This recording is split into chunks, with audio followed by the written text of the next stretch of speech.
Welcome back, y'all. This is the Bluechip Breakdown, and I'm your host, Bull. It's time for our 7 keys to victory for our Tennessee Volunteers and a game prediction. Do us a very big favor. Make sure to like and subscribe to the channel.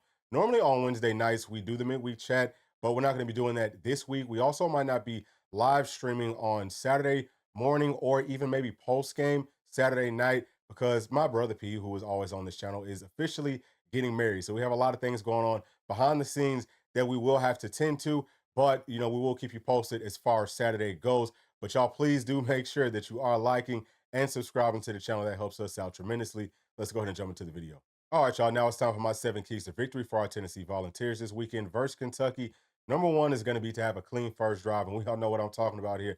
Versus Florida, versus Alabama. The opening drives, the opening scripts, everything. I mean, we're moving the ball at will. Everything looked really, really good.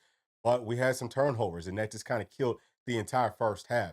So if we can get off to a good start, just take care of the football, I would say bare minimum, then we'll probably score versus Kentucky. And once we kind of, get over that hump, all of a sudden the offense looks a lot better because now we're scoring in the first half. And I think that we'll kind of build off of that moving forward, not just for the rest of this game, but for the rest of this season. It's going to be very, very important. Key number two is going to be the read option. What I noticed with Kentucky's defense, especially versus Auburn, they're not doing a good job with that read option with the quarterback that's a threat to run. A whole lot of the yards that Auburn was able to run for, I think it was over 300 yards, came off of some read option plays. So if we can just kind of establish Nico's legs early in this game, I think that that would also kind of help with us scoring in the first half. But if we can just kind of get his legs going off of that read option stuff and make that second and third level have to pause some going up against this 3-3-5, I think that that'll open everything else up, not just with our running game, but also with the passing game down the field. Key number three is going to be to create one-on-ones. This is more so with the coaching staff because Kentucky loves to play cover three. So they're going to try to make you dink and dunk all the way down the field and make mistakes, those types of things. But there are ways that we can line up in certain formations that will dictate one-on-one coverage. And their cornerbacks, especially, are liabilities in man-to-man coverage. We do not have a player on this team that can't beat them in one-on-one coverage. So once that happens, we can start to throw the football down the field or, just, whatever we want to do on any given play. I think that we'll be able to kind of dictate things from that perspective. Key number four is going to be for our defense, and that's to fit first. What I'm talking about here is with our linebackers, with our safeties. It's no secret that Kentucky's going to run the football. They do a really good job of that. They pull, offensive linemen, tight ends, all that type of stuff. They're going to pull them to the gap that they're running to. It's not going to be a secret where the football is coming to, but our linebackers are going to have to either beat them to the spot with speed and make the play, or they're going to have to beat them to the spot and blow them up and create this big old wall instead of a huge hole. That's something that these young linebackers have not done a great job with. It's just kind of being physical versus these bigger offensive linemen in the SEC. They can do that on Saturday. Tennessee's not just going to win. Tennessee's going to absolutely dominate. Key number five for me is going to be blitzing because, again, man, Kentucky just likes to run the football all the time. Everything that they do as far as passing, it works off of the run. So play action, 5 to 7 step drops with only 1 to 2 guys going out for routes deep down the field. That's mostly what their passing game is. If we can blitz the same way that Auburn did and just, kind of throw off all the timing and things like that, get to the quarterback over and over again, then we'll find a ton of success. They won't even be able to run the football or pass it. And I mean, Tennessee hopefully can hold Kentucky to 0 points. That's my goal in this game. Key number six is going to be to take the ball. Whenever you talk about getting to those run fits, making the Wildcats have to pass it off of play action, quarterback's back is turned to the line of scrimmage, he turns around, there's people all in his face. He has to throw the football up for grabs. We've seen it all season long, again, especially versus Auburn.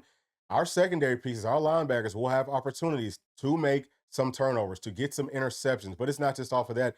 Even if we can, maybe on some of those sacks, strip sack, go after the football. We've got to get the football. We've got to start to generate more and more turnovers. I think that the defense is doing a pretty good job of that, but I want to turn it up a whole nother level because we can't just be satisfied with how well the defense is playing. They need to have something to kind of shoot for. So I think that that goose egg is big, but also generating more turnovers. That's going to be huge, not just for this game, but for the rest of this season. Now, key number seven is going to be for the entire team. We have to make Kentucky quit. We saw some of that versus Auburn. It kind of feels like, maybe Stoops might be out the door. The team seems like they're starting to pack it in. They don't really want to play no more, okay? But they will start this game off just, pumped up, ready to go because they hate Tennessee because we beat them all the daggum time. But we have to take that confidence away from them early and make them quit. If we smack them in the mouth over and over and over again, it ain't gonna take long, y'all. I think that maybe midway through that second quarter, especially if Tennessee opens things up, Kentucky might start to pack things in, and that's exactly what we want. All right, y'all. Now it's time for my game predictions, and we'll be starting off with Tennessee's defense versus Kentucky's offense. First and foremost, up front, we know that Kentucky's offensive line, they look good in run blocking and things like that, but the pass protection, it's been spotty, I would say, at best. Last week versus Auburn, it looked absolutely horrible, but Gerald Mincey didn't play. Wouldn't be surprised if he sat out for this game, too, but that's not going to save Kentucky's offensive line from getting everything from Tennessee's front because we didn't forget what Gerald Mincey had to say. He put that team in a really, really bad spot. Expect for our guys to pin their ears back and get after Brock Vandagriff as early and as often as possible, but we've got to stop the run first. I think that, up front, we're going to hopefully be able to keep our linebackers clean. I would expect that Tennessee would run more 4-3 in this game than the typical nickel. All that means is we have one extra linebacker and one less secondary player. You do that versus teams that like to run the football more. And Kentucky is a run first, pretty much run at all costs sort of a team. And any pass that they complete, especially down the field, it's almost sheer luck. You know what I mean? So I think that we'll be fine from that perspective. We could probably just sit in 4-3 for probably like 95% of this game and be perfectly fine because even if Kentucky comes to like, a one tight end set with three wide receivers, we still have favorable numbers because they really only have two wide receivers that they even target. They've got to leave people in to try to block. So Tennessee needs to try to get pressure on Brock early and often, stop the run early and often, and then things just get a lot more favorable for our defense from top to bottom. But look, we could go through all these matchups all day long. At the end of the day, the simple thing for me to say is going to be, man, Kentucky is just not a very good offense at all. It's going to be one of the poorest offenses that we faced up against all season. I'm talking about, Kent State, all those guys. I mean, they are on that level of bad. So I would expect that our team comes out with their hair on fire. We generate turnovers. I want to see a whole lot of big hits, play smart, play clean, all that type of stuff. Sacks. Maybe we could even break a record for sacks. James Pierce is starting to really, get into his groove, going up against some really bad tackles, especially if Mincy don't play. That number 71, I hate to single guys out, but he's really, really bad. I mean, he's a redshirt freshman.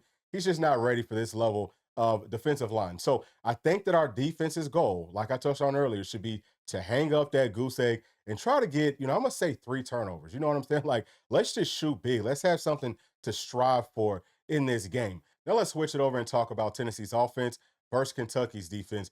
First and foremost, up front, I think that our offensive line can find success. Yeah, they've got some good guys up there. Deion Walker, big old number 0, he's really good. Number 90, he's another one that's really good. And then they've got some other big guys that come in that, Tennessee's probably going to have to double team, things like that. But we should be fine. They've also got Weaver that can come off of the edge. Just got to, put a body on him. Just keep on blocking him all the way through the snap of the whistle. And I mean, you should be fine. Not a whole lot of twitch to that kid.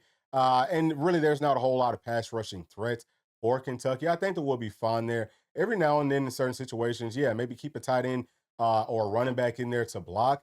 And if no one's coming up, then just have them go on out and just, let Nico dump the football off to him. I want to see Nico utilize dumping the football off a lot in this game because whenever you look at the way that Kentucky's playing defense with all that cover three, you can run that coverage off and you can find people underneath. So hopefully we will utilize some more of that, but I would expect a lot of 3-step drop stuff. Every now and then, we might switch to some 4 and 5-step drop stuff, but that would be more for some of those deep crossing patterns, some of those deep overs that I would love to see us hit. But we should find a ton of success, I think, being able to run the football with the read options, just with some different looks, maybe, some more outside zone, maybe some jet sweeps, all of that type of stuff. Just give them some different looks, keep them guessing. They've got some good players in second level, number 2, number 3, and then also, number 25 playing at safety. I think that he's really good, especially whenever you're talking about run support. But if we can just kind of, keep them on their heels or keep them on their toes, however you want to say it, if we can just kind of keep them guessing, then we'll be able to find a lot more success in running that football. But I still feel like offensive line should be able to move their front for the most part. Hopefully we can kind of make them quit. But as long as Nico just takes care of the football, we hit those one-on-ones down the field whenever the coaching staff, makes those for us. We got to be able to hit them. And I think that Tennessee will be able to put up a lot of points in this game. We should be very, very dominant. I want to see all of our guys go to work. Probably going to see a lot of 11 personnel, but we could see some 12 personnel too. Just bring in, some more of those tight ends because of what I have seen is whenever you bunch things up with the 2 tight end sets, On the outside, you get man-to-man coverage. That should be 6 points for us all day long versus a cornerback, really group all of them. That's just not that good in coverage, especially down the field. They're not that fast.